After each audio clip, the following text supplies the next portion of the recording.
Bom, na semana passada foi divulgada a primeira pesquisa de avaliação do governo, né? A pesquisa depois de um mês da posse do presidente Lula. A Poder Data foi a campo dos dias 29 a 31 de janeiro, tá? A IPEC, Datafolha, a Atas também soltaram pesquisas há umas semanas atrás, mas não foram sobre avaliação de governo especificamente. Mas tinha perguntas sobre expectativa de futuro, grau de confiança no governo, avaliações, né, dos atos do dia 8 de janeiro. Então, essa pesquisa do Poder Data foi a primeira mesmo sobre avaliação de governo, né? E o que a gente tem? O Instituto ele fez perguntas de duas maneiras, e isso é importante frisar, né? A primeira pergunta eles fazem de uma maneira dual e direta. Então, você aprova ou desaprova o governo Lula.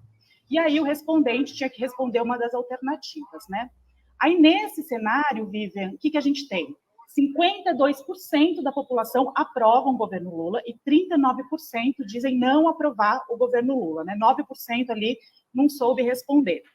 É um cenário de estabilidade, né? Desde a campanha eleitoral, era mais ou menos isso que a gente tinha, né? O Lula tinha lá, e de fato teve, né, 50% dos votos válidos no segundo turno. Então, tem um cenário de estabilidade. Lula ainda não conseguiu, nesse primeiro mês, ampliar a sua base, tá? Inclusive, é importante a gente destacar que os segmentos que melhor avaliam o governo são aqueles que votaram em Lula mesmo, né? Então, jovens, mulheres, pessoas com até ensino fundamental, a população nordestina, né, são os que melhor aprovam o governo, e era a base, de fato, do governo, inclusive, que a gente acompanhava bastante, né, no período de campanha, a gente lembra disso. E aí, a outra maneira de perguntar é a forma de escala, né, e o Poder Data também fez isso. Como que funciona essa? Então, tem lá uma pergunta: em relação ao governo Lula, a sua avaliação é... E aí eles colocam uma escala de 1 a 5. Né? 1 é ótimo, 2 é bom, 3 é regular, 4 é ruim e 5 é péssimo. E aí o respondente diz como que ele avalia o governo, né? E aí aqui o ICL montou um material que talvez já vale a pena projetar, né? Porque daí eles agrupam. Então, quem aprova é de 1 a 2, né? Então ótimo, bom. O meio amarelo fica regular e o vermelho é quem diz que é ruim e péssimo, né? E aí aqui eu tenho uma comparação dos dados disponíveis das avaliações, das primeiras avaliações, acho que vai colocar, das primeiras avaliações dos governos, né, da Nova República. Então, a gente tem aqui Collor, FHC 1, FHC 1 e 2, né, FHC 1 e 2, Lula 1, 2 e 3, Dilma 1 e 2 e o Bolsonaro, né, que a gente consegue aqui comparar como estavam as avaliações, as primeiras avaliações de governo de todos os presidentes da Nova República, né? O que vale a pena a gente destacar? Antes disso, gente, só acho importante dizer uma coisa, assim, se a gente tivesse um rigor metodológico, de fato, tá, não seria o ideal comparar resultados, esses resultados, tá? Porque eles são de institutos diferentes, né? Então, aqui a gente tem avaliação medido pela Datafolha, pelo IBOP, né, que hoje é IPEC, acho que tem CNT-MDA, enfim, tem uma série de institutos que usam métodos de coleta diferente, né?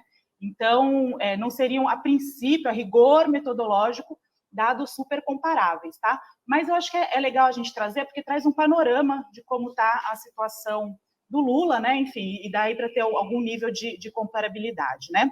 E aí, o que a gente pode destacar aqui? Como que está a avaliação do Lula 3? Né? Lula aparece aí em terceiro, né? Aqui, então, a terceira avaliação. Ele tem 43% de ótimo e bom e 35% de ruim e péssimo, né? Então, Lula ainda, como a gente falou, não conseguiu ampliar a sua base da votação, né? E outras coisas interessantes, assim, os primeiros meses de cada governo, né? Olha ali quem é o melhor aprovado, avaliado no começo do governo. Fernando Collor, com 71% de avaliação ótimo, bom, né? Segundo está o Dilma 1, com 56%, né, de avaliação positiva. Lembrando aqui que o Lula 2 deixou o governo com uma avaliação positiva de quase 80%, né? Então, tem alguns dados aqui que é interessante a gente avaliar, talvez vocês queiram fazer alguma pergunta também, mas de avaliação das primeiras pesquisas de avaliação com o governo e resultado geral do que nos concerne aqui, que é o governo Lula 3, é que o Lula tem um cenário de estabilidade, ainda não conseguiu ampliar muito a sua base, né, nesse primeiro mês. O que a gente tem aqui, lembrando todo mundo, que é do primeiro mês, né? Não é algo definitivo, né? A Jordana lembrou bem que ele saiu com uma aprovação muito alta do primeiro governo, né? Logo para depois para o governo Lula 2, né? Com quase 80%. Né? E a gente deve ter, a gente tem um país muito polarizado ainda, né? Os anti-Lula com quem votou no Lula, né? Você acha que isso deve se manter, Jordana? E isso, de alguma forma, não mexe em nada, né? Atualmente, com o que o governo deve fazer, com o que o governo anda fazendo. A gente teve o 8 de janeiro ali em Brasília também, que foi algo muito forte, logo no início do governo dele, e parece que está tudo estabilizado, né? O país talvez mantenha essa estabilidade ali na aprovação do governo durante os próximos meses, né? Não é algo que o governo precise mexer, fazer, dar um cavalo de pau. Está tudo muito tranquilo, né, Jordana, por enquanto? Sim, é isso que você falou, né, Bez? Ainda é o primeiro mês, a gente sempre gosta de ressaltar que as pesquisas são uma foto da realidade, então essa foto de como está o cenário nesse primeiro mês, né? Tem algumas coisas que valem a pena a gente destacar, que não saíram mais pesquisas em relação a isso, mas as pesquisas do final do ano passado, a principal preocupação do povo brasileiro era a questão econômica, né? Era aumento dos preços, do supermercado, né? Então, assim, a depender do tipo de resposta que o governo Lula der, a população pode se sentir mais acolhida nas suas necessidades ou não, né? Então, a questão econômica, para a opinião pública, é uma questão fundamental, quanto pesa no bolso, né? E costuma ser assim, isso é importante dizer, mas é isso que você ressaltou. Ainda o país está dividido, né? O resultado eleitoral mostra bastante isso, né? Lula e Bolsonaro tiveram ali quase 50% cada um dos votos válidos, né? Algumas outras pesquisas saíram em relação à avaliação dos atos do dia 8, etc. Tem alguns dados que são bastante preocupantes, né? A Atlas fez uma pesquisa nos dias 8 e 9 de janeiro, então, imediatamente depois da repercussão dos atos golpistas, né?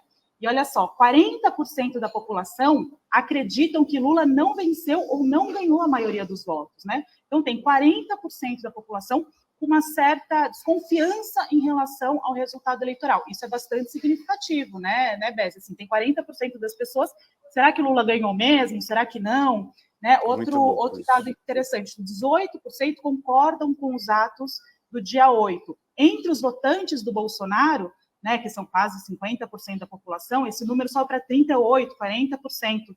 Né? Então, assim, tem uma parcela da população significativa que ainda está comprando o discurso bolsonarista. Né? Ainda que Bolsonaro tenha saído derrotado das urnas, né, a força bolsonarista é uma força que mostra sinais de consolidação na sociedade. Né? Então, o Lula vai precisar ampliar aí essa faixa de 50% da população e, pelas pesquisas, né, pelas pesquisas de opinião pública, a resposta mais efetiva que ele tem que dar para isso acontecer é justamente a questão econômica, que é o que o pessoal do ICL aqui está discutindo bastante, né, da Banco Central, da diminuição dos preços, enfim, é isso que provavelmente o Lula tem que dar uma olhada para ampliar um pouco, né, essa base que já votou nele, que está com ele até agora, né? Jordana, para a gente fechar, o William tem mais uma pergunta para a gente ir encerrando aqui. Jordana, bom dia. O resultado das eleições ele foi muito parecido com o resultado de aprovação agora do presidente Lula. Tem muita gente falando que há um problema de comunicação do governo, né, que não conseguiu ampliar essa percepção logo no primeiro mês, ou antes mesmo, já que o Lula quase tomou posse antes, né, desde que o Bolsonaro perdeu as eleições, ele se afastou da presidência praticamente, e o presidente Lula já aparecia como presidente ainda sem ter tomado posse. E tem muita gente falando que esse desempenho tem a ver com a comunicação, mas em relação aos outros resultados históricos, o resultado do primeiro mês costuma ser muito parecido com esse resultado das urnas? Então, aí vale a pena a gente colocar, de repente, esse slide que o pessoal aqui do ICL produziu para a gente. O que dá para a gente perceber aqui é que os primeiros governos, né, então Lula 1 e Dilma 1, por exemplo, tem uma expectativa bastante positiva, né? É sempre um sentimento, e FHC, né? É sempre um sentimento positivo, porque é o sentimento da mudança, né? As pessoas na urna tendem a depositar mudança, né? Então, quem sai vitorioso para o primeiro governo acaba tendencialmente tendo uma expectativa, uma avaliação de governo um pouco mais positiva. Nos segundos governos, a gente vai olhar aqui, então, Dilma 2 e FHC 2, né?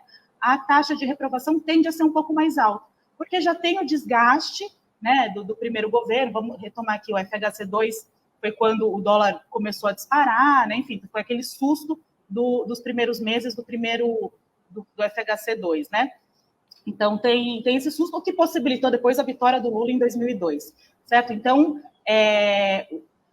retomando, os primeiros governos de cada um dos presidentes, a expectativa tende a ser mais positiva, então as avaliações, né, dos primeiros meses tendem a ser mais positivas, e quando reeleitos, né, os presidentes, então aqui, ó, Dilma 2, FHC 2 e Lula 3, né, tendem a já contar com um pouco de rejeição, né, do próprio governo, e daí a rejeição tende a ser um pouquinho mais alta. Mas o Lula está aqui, né, na terceira posição, né, da Nova República, né, de rejeição, né? Então tem 38% aí das pessoas que estão desaprovando o governo, né, e 43% que estão aprovando. A gente precisa, o governo Lula precisa falar com esses 14% em amarelinho, né, que, enfim, provavelmente não são bolsonaristas, né, porque bolsonarista avalia como tudo péssimo, e precisa dialogar com essas pessoas, e provavelmente o caminho é o caminho da materialidade da vida, né, William, assim, é quanto minha vida melhora, quanto eu consigo fazer minhas compras no supermercado, eu consigo ter emprego ou não, meu filho vai conseguir ir para a faculdade ou não, perspectiva de ascensão, né? É isso tudo que faz as pessoas avaliarem positivamente, né, o governo, como que está a minha qualidade de vida, né? E por isso que, como o Bese retomou aqui, ao final do governo 2 do Lula, né, a aprovação ia lá em 80%, porque era um momento de muita estabilidade econômica, né? A Dilma assumiu, a gente tinha 4% da taxa de desemprego, né, quase pleno emprego, Dilma 1, né? Então era um momento ali que as pessoas estavam vivendo bem, e no final das contas é isso que conta para uma aprovação, né?